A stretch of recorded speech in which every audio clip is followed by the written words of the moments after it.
Both sides here used what are called strikes to dismiss a few potential jurors today for various reasons. Fox 9's Rob Olson is in our newsroom to explain that process. Rob? Yeah, you know, in a lot of jury selections, and I've been in many of them, the biggest part of selecting any jury is finding out exactly what people know and what they believe about that particular case. In this case, obviously, that is a lot. It's been very well publicized. Are they able to have an open mind?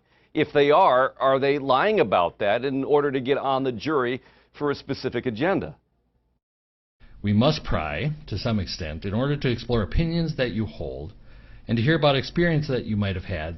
The very first juror question highlighted the challenge in this case. The video of George Floyd's death went viral. It formed very strong opinions. What I feel, that's not fair because we are humans, you know.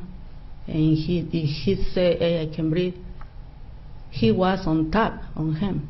But deciding if those opinions are too strong to be impartial can take a while. It took an hour of questioning before that first juror was struck. The next strike, though, came much more quickly. I think in this case, there's very clear action that was taken. And I think regardless of what kind of dress you put the action in, it happened. And so regardless of what charges are brought or what evidence is brought, I think there's already too much that has happened. Another prospective juror said he thought Chauvin's knee hold was an illegal move based on his own martial arts training, but said he could be open. The defense attorney thought he seemed too eager to be on the jury. And it struck me as insincere. His statements that he would be willing to re-examine the evidence struck me as insincere. All were asked about the high security downtown, how that made them feel. Several admitted they were concerned about their safety and that of their families, and they were excused. I would be looking forward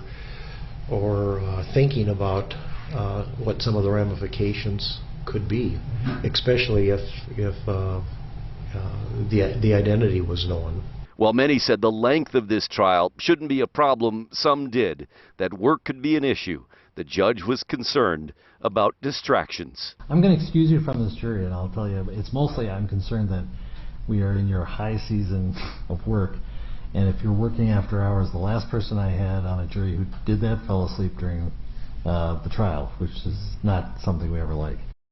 Yeah, that was a man who said he'd be working after hours throughout the trial he had to. Another who was not seated today said he outright believed the Minneapolis police is corrupt. Again, this didn't disqualify him immediately. It led to extended questions, exploring his thoughts, how deeply he held those opinions before he was then let go.